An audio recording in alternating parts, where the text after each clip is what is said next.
Guys, welcome to the channel. The channel is not Mr. Biscuit Speaks. That's the sister channel of this channel. This channel is The Layman, where we live by the idea that our wisdom consists in the knowledge that we know nothing. I'm going to turn this down. I'm probably really loud in your ears right now.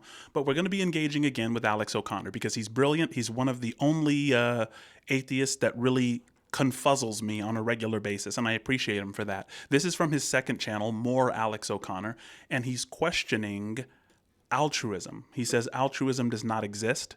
Altruism, I have it pulled up here before I watch this. Altruism, by definition, is the act of selflessly caring for others' well-being, often at a cost to oneself without expecting anything in return. So I'm expecting Alex to really get down to brass tacks about altruism here. So let's take a look. I think altruism exists. And, you know, the personal example of altruism that I want to talk about, I want to move this over here, is radical non-retaliation, right? Radical non-retaliation is those instances where a murderer, for instance, will murder someone in your family, someone that you love. And then instead of acting with anger or screaming at them, say that they're actually convicted and sentenced to life in prison and you're just there.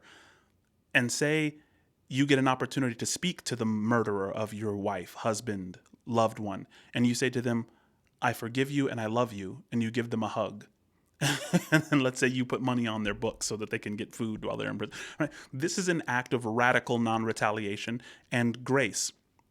And it has done some fairly amazing work. It can really scramble your cognitive coding, because when you're doing something evil, you expect certain things, you plan out to a degree. And one thing you certainly don't plan for is the victims or the family of the victims to come and to shower you with love and grace. And so I'm wondering how Alex is going to tackle this idea, or if he even touches on the idea of radical non-retaliation and how that is a true act of altruism.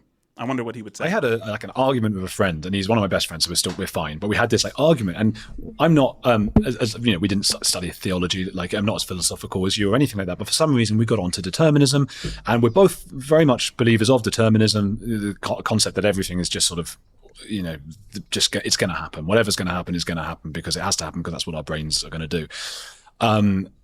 But we disagreed when I said that there is no, I suppose I was saying there was no altruistic act. I was saying that anything you do is motivated by, so that homeless person, you want to intervene because you've evolved in such a way that your body has made it painful to inhabit until you've done something about that, which is an amazing tool for humans. And we can look at that because people say, oh, that he was saying that's too negative. And I was saying, yeah, but you can look at it positively. How wonderful that our species has developed this kind of thing. So there are certain people, he's saying, and I like that he's starting off simple. He's saying, look, we've developed this urge. You know, we seek connection almost as a defining characteristic of human beings. We seek this connection. It's evolutionary, and connecting with each other is one of the ways we survived. And so there will always be that person with a soft spot in their heart for the homeless, and they satisfy that soft spot, meaning they don't act exactly selflessly in their pursuit of care for the homeless. So they're starting off simple. I appreciate it. Let's continue. Do you stand on that? Is there anything good is it possible to have a true good thing you've done? Well, you can also look at it neutrally, because a lot of the time when somebody says, well, that's quite a negative worldview, it's like, okay, maybe you're endowed with this superhuman ability to actually believe things are true just because they're more positive. I can't do that. Yeah. If I think it's true, I just think it's true. It might be very negative, but what do you want me to do about that? Yeah. I think, you know, Alex O'Connor's love of the truth and facts. It's something also that Richard Dawkins says in his debate with Dr. Jordan Peterson, which was actually hosted by the great Alex O'Connor. He did a phenomenal job hosting that. But Richard Dawkins said, I'm a man of fact and you, Jordan, are a man of myth. And I think Jordan made the important point that myth is how you organize the facts. Guys, none of us can just look at a room full of facts and just take account of them all. There is an infinite amount of facts in this room. My microphone is not an orange. That's a fact, right? You can see how that can become, you know, explosive in terms of the number of facts that you're looking at just by looking at me. And so it's not about being a man of facts. It's about a man who knows the difference between the irrelevant and the relevant as it pertains to the facts. But let's continue. I think it's helpful to frame it positively for those who do think in a I don't want to believe that because it's It negative. is, but then I don't like to patronize. Look, I'm going to tell you what I think, and if you're not if you're not into that, then fine. But if you believe you have $1 million in your bank account and you don't, and I say I'm sorry, but you're wrong, you've been scammed, and you say, well, that's a pretty negative way of looking at things. Okay, man, maybe it is, sure, but there's your information, take it or leave it. In my view. One of the things I love about Alex, and the reason that he will be a regular on this channel, I will always like try my best to respond to like the things that Alex this might just become Alex Jr. or the Christian Alex O'Connor. I don't know. But I love how poised he is, how he doesn't get flustered. Even when his opponent gets flustered, it's such a superpower because it means that he's calm in his position. I think it typically means like if someone's able to maintain composure against scrutiny the way that Alex does, I think that typically means that you don't see your beliefs as things that you need to accessorize, right? Beliefs to Alex don't seem to be what's the word that I'm looking for? Some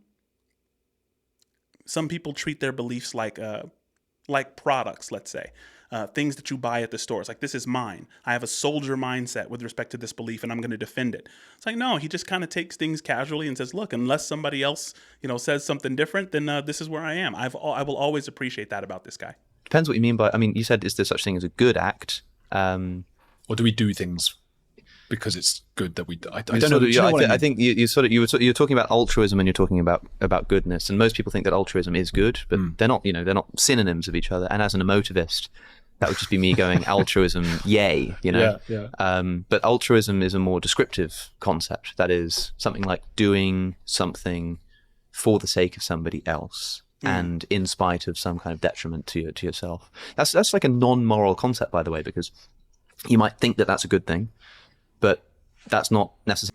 I wonder what Alex would say to the concept that everything is myself in a non-egotistic, non-solipsistic way, because I know that immediately sounds solipsistic, but if we go to the ancient wisdom traditions that would say like Atman is Brahman, meaning that the illusion of self, the private self is an illusion, and essentially that everyone is just this one thing, or Tattvam Asi, which means thou art that. You are the whole universe, and the distinctions between us are an illusion. This is what mystics fundamentally believe. So I wonder what he would say about altruism in that way. Like, if I do something for my neighbor, it's because my neighbor is myself.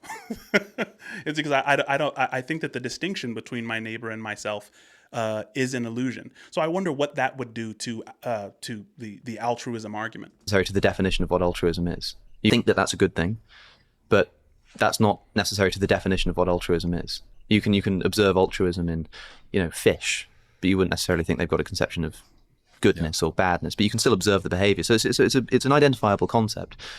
But it kind of depends what you mean, because if you mean altruism of the kind where you're getting nothing from it, you're doing something and getting absolutely nothing out of it for yourself, I don't think that's possible. Yeah. Okay, so you're on my side. Can we need to bring you round to see him? Yeah. Now, I'm still wondering if he will say anything about the most apparent form of altruism, which would be radical non-retaliation, something like Jesus did, or like Martin Luther King did with non-violence, or in the example that I gave at the beginning of this video. Tell him that. Yeah. Because get him here on the table. A lot of the arguments were things like, you would go to your mum's house because she's on her own, blah, blah, blah. And I'm saying, yeah, because you feel bad for her, or because there's a tactical long-term. Yeah. I mean, why, there's lots of people at home on their own. Why don't you go and visit them? Yeah. Why do you go and visit your mother? So he was saying duty, and I was saying, yes, duty is being compelled. And he didn't agree. Yeah. I mean, and what happens if you don't do your duty? You feel bad. Yeah, I mean you had to be there. So there's a relatively I feel like Alex O'Connor is now making kind of the super skeptical mistake, whereas you've heard the scenario where a teacher says, is everybody here in class? And the student says, well, Barack Obama isn't here, so no, everyone isn't here. it just kind of violates what exactly is meant by everyone in that case, right? And so I think that Alex O'Connor sometimes does this thing where he'll say, altruism means you get absolutely nothing from it, right? So it's not even an altruistic act to give a homeless person $1 million, even if all you have is $1 million. Say you're broke and you just give this. He's like, you know what? I see that you're homeless. I see that you're struggling. I want to give you all my money, and I want to go get a job. Even, it seems like according to Alex, even that wouldn't be an altruistic act because, it's like, oh, okay, well, at least that satisfied you. Well, I mean, usually people would say, well, it's still altruism. But I'm still waiting for him to potentially address, radical non-retaliation. You feel bad. Yeah, I mean, You had to be there. So there's a relatively straightforward and crude way of putting it, right? And it's a bit unfair with him not being in the room, but that is ultimately what I think it essentially breaks down to. I mean, you could even still believe that there is such a real thing as duty. Well, I mean, here's the problem, I think, with this is one of the reasons that intuitively I'm feeling like a kind of struggle getting down with what Alex is using here, because Alex is kind of saying, of course he's saying, you're always getting something out of it, but it's like, how do you go from the problem state or the initial state to any solution state without feeling some sense of satisfaction or without feeling some sense of having gone from one place to another? I mean, it just seems like he's being overly critical and he's not letting any room for altruism other than not feeling anything. And feeling something is kind of necessary for any action or for any aspirational project. I don't know. Maybe I'm playing into his hands. What I think it essentially breaks down to. I mean, you could even still believe that there is such a real thing as duty, that actually there is this thing called morality and that not fulfilling your duty is immoral. But then if I asked you, but why do you want to be moral? Like, wait, there's still going to be some sort of benefit to yourself. Like, I'm doing it because I want to be moral. I'm doing it because I want this. If you ask somebody why they do something, ultimately it'll be because I want this to happen. I want this. I want this. It's always an I at the basis of it. Like, in my... What if I isn't personal, right? I forget the term in linguistics. Maybe it's a deictic expression. D-E-I-C-T-I-C. Somebody look up a deictic expression. Deictic expressions are words that have their meaning change based on who the speaker is. So when I say I mean something presumably different than when you say it. Like if I say I'm in front of the camera, you are watching this video, but you would say I am watching this video. We mean different things when we say I. But essentially, what if my concept of the I is a shared thing, right?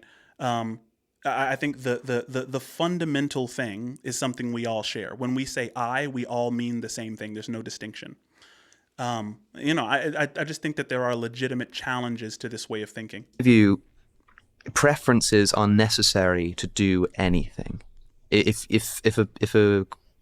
an agent doesn't have any form of preferences, it doesn't do anything. If you're sat where you are doing... I love that he's addressing this because this is exactly what I just said. What you are. And you decide to do anything, raise your hand, take a sip of water, whatever it is, it has to be because there's a way the world could be that it's not, that you prefer it to be. And you make it that way. You'd prefer the world to be such that your hand's in the air, so you put your hand in the air. You'd prefer the world to be such that you weren't thirsty, so you grab that water and you drink without any form of preference whatsoever. I'm talking like none at all, even in the menial sense of like, being slightly more comfortable in this position than this position kind of thing. If there was none of that, you just wouldn't act. You wouldn't be able to because there'd be nothing to motivate the action. And if there's nothing to motivate or cause an action, the action doesn't happen, right? It requires some kind of cause or motivation. Otherwise, there's no action. And so you need some kind of personal, self-facing motivation to act. I don't know if people listening will be convinced by this. But what if you say to yourself, I want the world to be the way this person wants the world to be. I want to sacrifice my desires for the desires of some higher being or the desires of, this other person. Would that be considered altruistic? I want the world not to work in the way that I wanted to. Okay, so now I'm getting into a problem. I can already hear the self-referentially incoherent nature of what I just said. So salute to Alex, right? I cannot say I want the world to be not the way I want the world to be. I can't want it to be the way that someone wants it to be that's in conflict with my desires, because I will just put their desires on me. Okay, fair enough. I'm glad I thought through that one in real time. Self-facing motivation to act. I don't know if people listening will be convinced by this.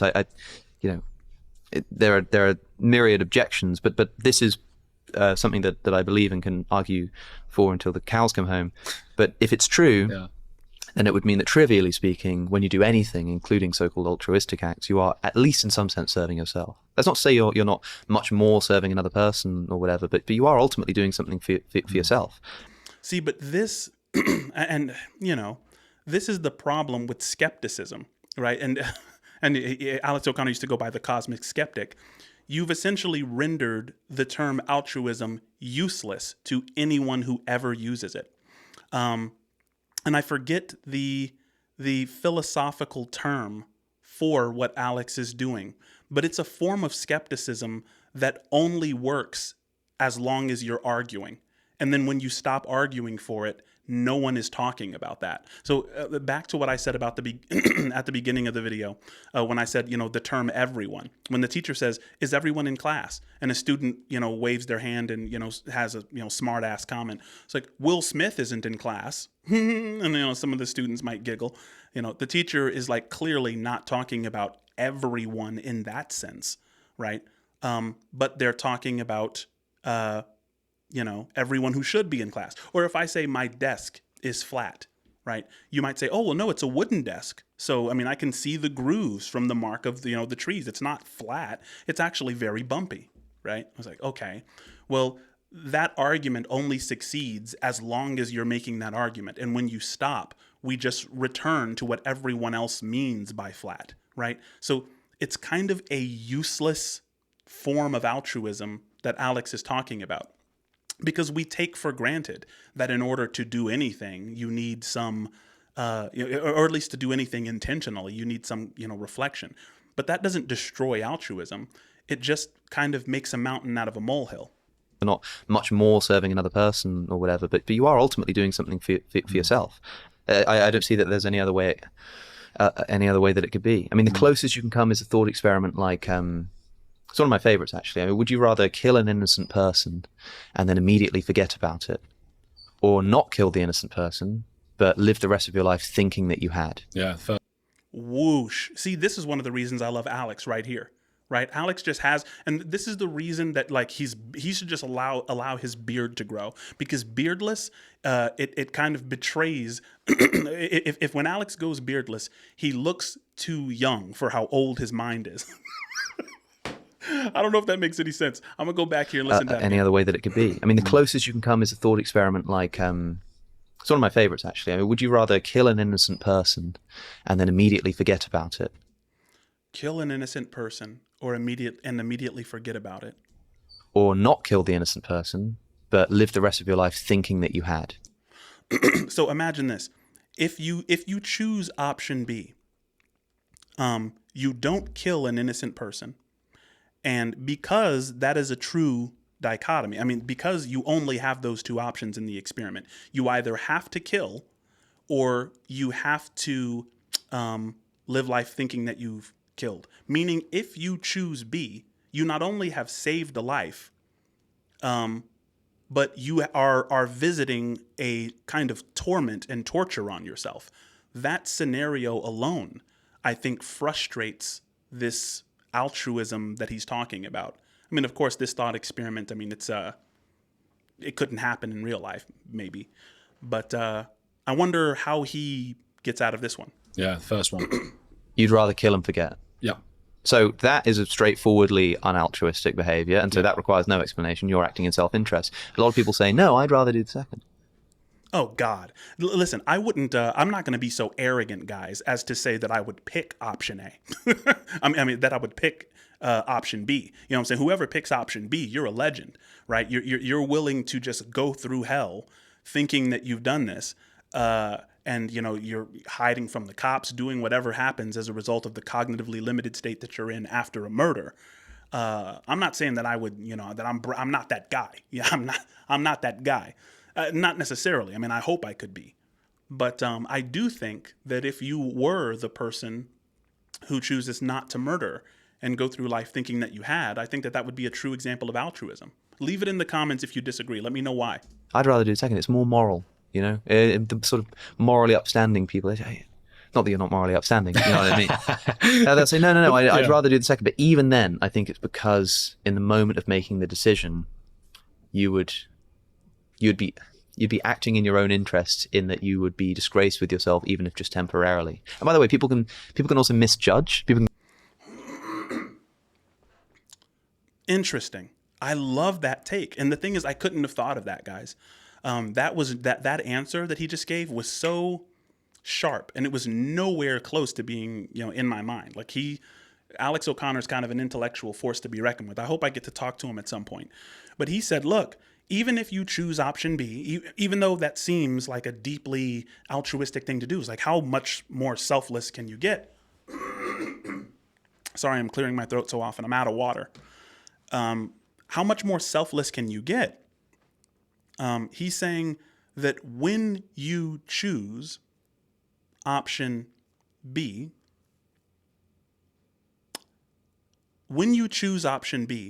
you still, at that point, acted in self-interest. Now, what if I threw this at you, Alex O'Connor? Listen to me now, buddy, since you're so smart. We tend to think of ourselves as continuous psychologically. I mean, I'm sure you've heard of the experiments, like, the thought experiment. If I took my brain out of my skull and put it in your skull, is it me with a new body, or is it you with a new brain? Things like that. And a lot of people say that wherever the brain goes, you go.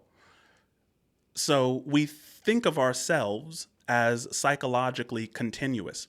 So the question would be, is the person who chooses option B the same as the person they were prior to making the choice? And I imagine what Alex would say is it doesn't matter, because the person they were before did a non-altruistic thing, and the person that they are later has a landscape of options for which they can only choose altruistic behaviors.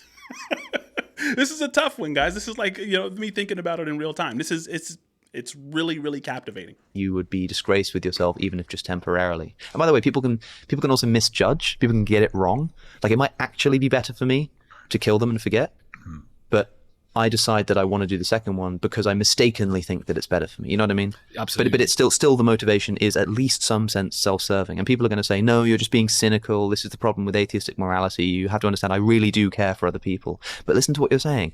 I really care for other people. If I were to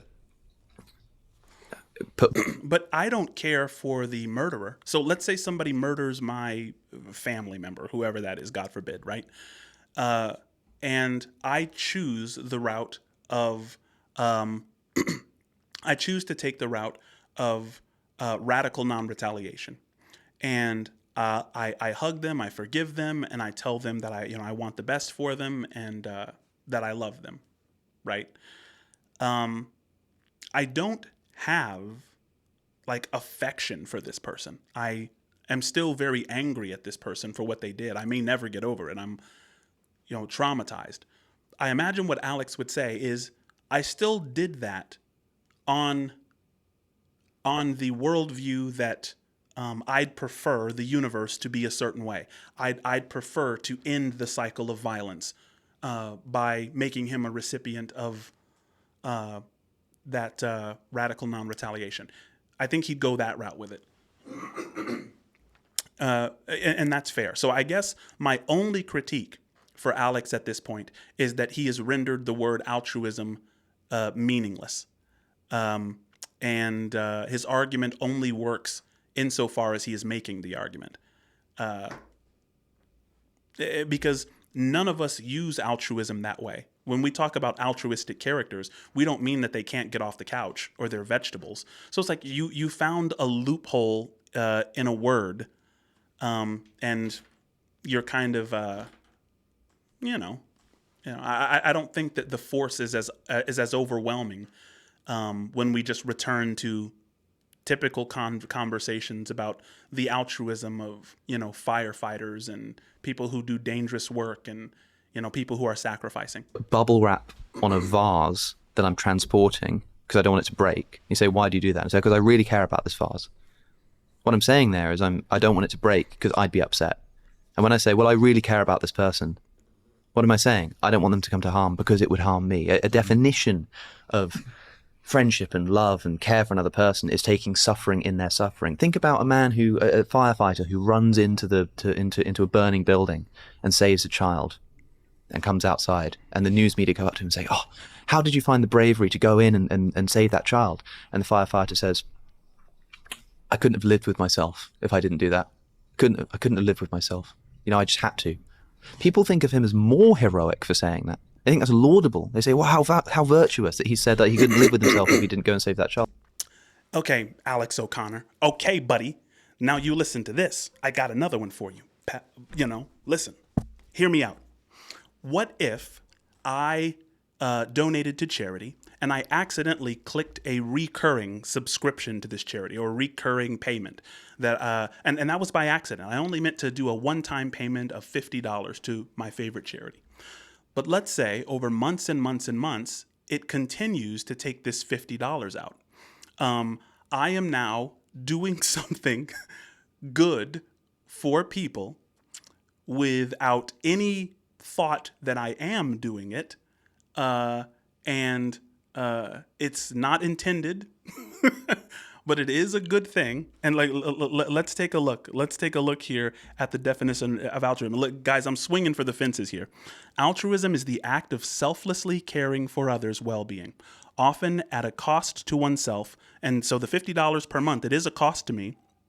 And it is selfless because I didn't even intend to do it, without expecting anything in return. So not only did I not expect anything in return for the initial payment, but maybe I expected, to get the feel good. So maybe that first payment doesn't matter.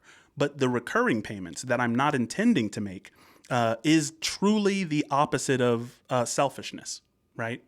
And I can't get the money back. And let's say I never figure out about it. Let's say it just keeps recurring until my death, right? Every act, every payment that comes out, besides the first one that I intended to make, would be a completely selfless act. I wonder if Alex would correspond with that. If he sees this video, tag him. Oh, but what's he saying there? He's saying I did it because otherwise I would have suffered. I did it for my sake. I love that. And that's why I think a lot of that is why I am suspicious of morally upstanding people. And I think, or people who I think it's people who don't have that understanding about themselves, that everything they do is for a selfish reason. And guys, the example that I gave is explosive. So say I gave someone that I love, I gave them access to my bank account. And I said, look, don't tell me what you plan to do. Just donate to charities and do good things with it or whatever. And I left it alone. That first act of giving him access to my credit cards and access to my bank account and said, hey, give to charity how much you want, whenever you want. That would have been an act where it's like, okay, but the subsequent acts, I wonder to what degree of separation you need before it truly becomes selflessness, because I become oblivious at some point. Help me with the thought experiments. They're not perfect, but I think, you know what I'm saying, I could go somewhere. I could save and salvage my worldview here, guys. And I think there's a lot of people who do have that feeling, who do realize that. And that is a lot of the culture wars, in my opinion, that it comes down to that. People who think they're doing things for virtuous causes, and I don't trust it. And I think we as a people don't trust it. Guys, I'm going to leave it right there. I don't want to watch the entire Alex O'Connor thing. Subscribe to his channel if you haven't. But this was a lot of fun, and I hope Alex sees this.